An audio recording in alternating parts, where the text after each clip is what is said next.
It was widely reported that men had been celebrating the attack after recording the first plane strike.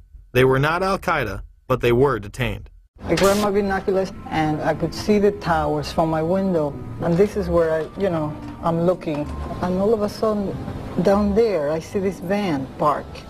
And I see 3 guys on top of the van. And I could see that they were like happy. You know, they didn't look shocked to me. You know, they didn't look shocked.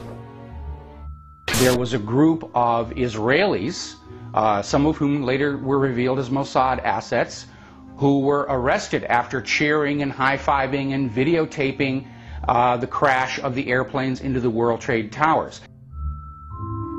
Several other men were detained after a van full of explosives was stopped outside of Manhattan.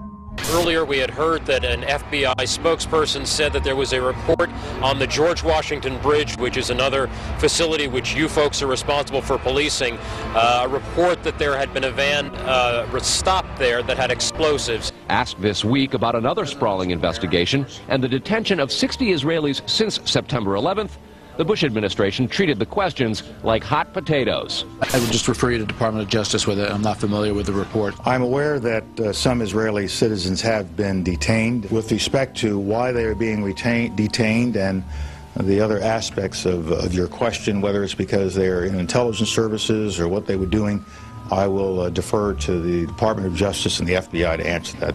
On March 6, 2002, a draft report from the DEA said it may well be an organized intelligence gathering activity.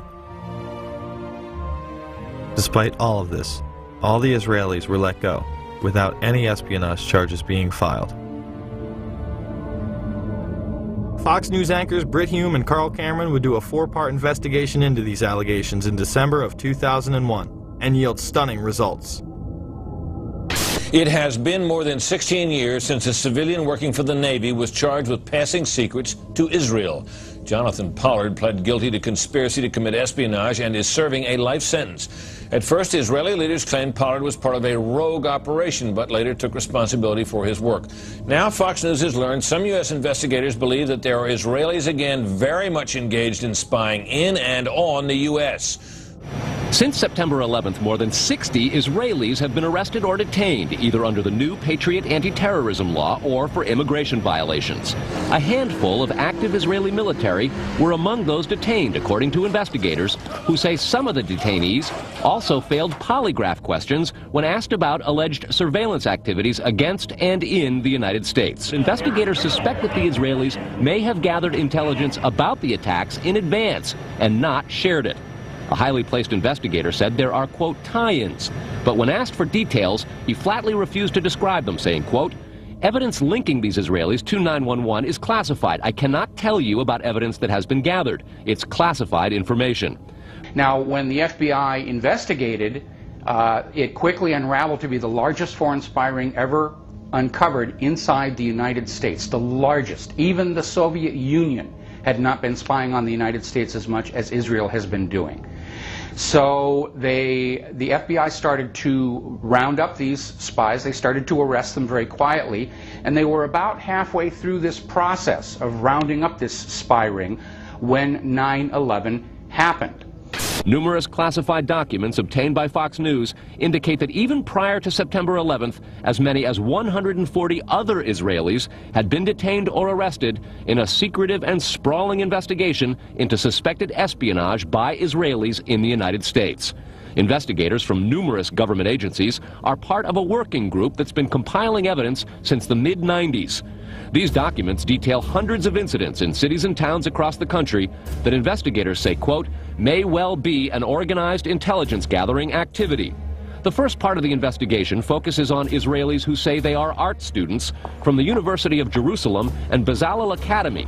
Documents say they, quote, targeted and penetrated military bases, the DEA, FBI, and dozens of other government facilities, and even secret offices and unlisted private homes of law enforcement and intelligence personnel. The majority of those questioned, quote, stated they served in military intelligence, electronic surveillance intercept, and/or explosive ordnance units. Why would Israelis spy in and on the U.S.? A General Accounting Office investigation referred to Israel as Country A and said, quote, according to a U.S. intelligence agency, the government of Country A conducts the most aggressive espionage operation against the U.S. of any U.S. ally. The document concludes, quote, Israel possesses the resources and technical capability to achieve its collection objectives. What about this question of advanced knowledge of what was going to happen on 9/11?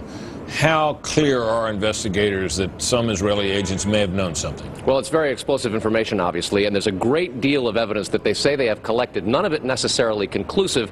It's more when they put it all together. A bigger question, they say, is how could they not have known? Almost a direct quote, Britt. It is now apparent that this intelligence ring was inside the U.S., had prior knowledge of 9/11, and had a classified role in 9/11, which officials refused to discuss. It was also able to penetrate U.S. intelligence agencies and secret offices, yet all were released.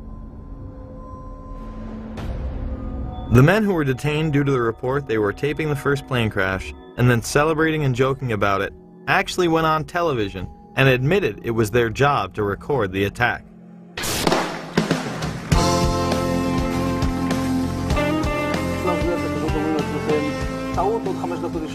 And at that point, we were taken for another round of questioning, this time related to our allegedly being members of Mossad. The fact of the matter is, we are coming from a country that experiences terror daily. Our purpose was to document the event. How could they have known about the attack? And who sent them to document it? The evidence points to a large intelligence network inside the United States that had teams on the ground, such as the ones recording the attack, and electronic surveillance teams gathering information.